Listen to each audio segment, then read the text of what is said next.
नमस्ते। आज असारको 15 यहाँ पानी परिरहेछ। पानी रहने नामै लिए छैन, दिनभरि पानी परिरहेछ। आज चाहिँ दही चिउरा खाने दिन। असारको चाहिँ दही चिउरा खाने गरिन्छ। आज दही चिउरा खानको लागि मैले चाहिँ अचार बनाउन लागेको छु। अचार बनाउनलाई मैले आलु उसिनेर आलुलाई काटिसकेको छु भने केराउ भिजाएर केराउलाई पनि राखेको छु। यो केराउ कसैलाई चाहिँ यो केराउ काच्चै मनपर्छ भने कसैलाई चाहिँ यसलाई उसिनेर या हल्का तेलमा फ्राई गरेर मनपर्छ। मलाई चाहिँ हाम्रो यो पूर्वतिर चाहिँ यस्तै नै अचार बनाउँछन् काच्ची केराउको, त्यही भएर मैले यस्तै बनाउन गइरहेको छु। अब यसमा चाहिँ अलिकति मुला र अलिकति गाजरलाई पनि काटेर एड गर्न गइरहेको छु। हेर्दै जानु होला है त। अब यहीँ यो 3-4वटा काटेर राखेको हरियो खुर्सानीलाई पनि एड गरिदिनु होला।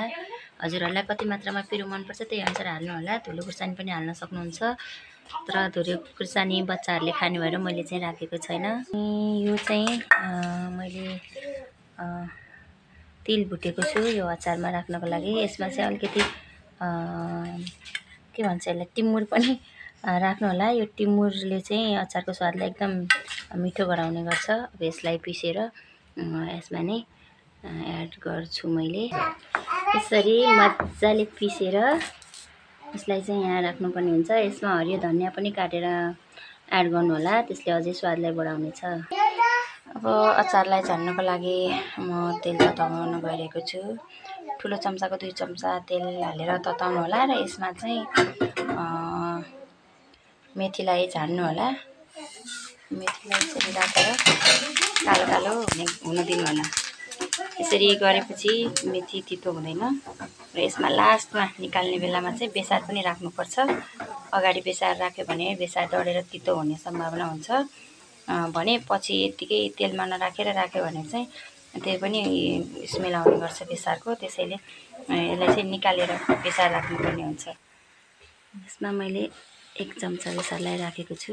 यसलाई यहाँ यसरी रान्दिनु होला।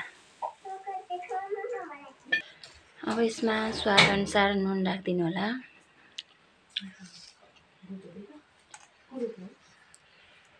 अनि यसमा अब यसरी बनाइएको अचार एकदम मिठो हुने गर्छ। आज असार 15 दही चिउरा र अचार खाने दिन हो। यसलाई अब यसमा अमिलोको लागि एउटा कागती निचोरेर राखिदिनु होला।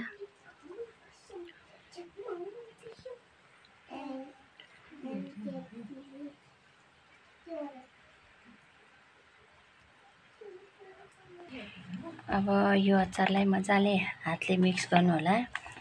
यसरी हात धोइसकेपछि आफ्नै हातले मिक्स गर्नुभयो भने चम्चाले मिक्स गरेको भन्दा स्वादिष्ट हुने गर्छ। यसरी मजाले मिक्स गर्नु होला। खानको लागि रेडी भइसकेको छ, हेर्न सक्नुहुन्छ कस्तो राम्रो देखिएको छ। र बास्ना पनि तिल हालेको कारण एकदम मिठो आइरहेको छ। यसमा मैले टिमुर पनि राखेको भएर अझै मिठो बास्ना आइरहेको छ। ल हेर्नु होला कति मिठो बास्ना आइरहेछ।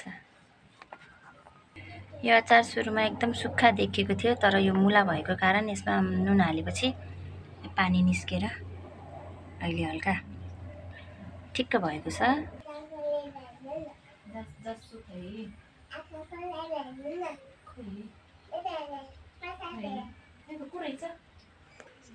हामीहरूको असार 15 दही चिउरा रेडी भइसकेको छ। ल हजुरहरू पनि यसरी नै बनाएर खानु होला। कस्तो लाग्छ मेरो भिडियो कमेन्ट गर्नु होला।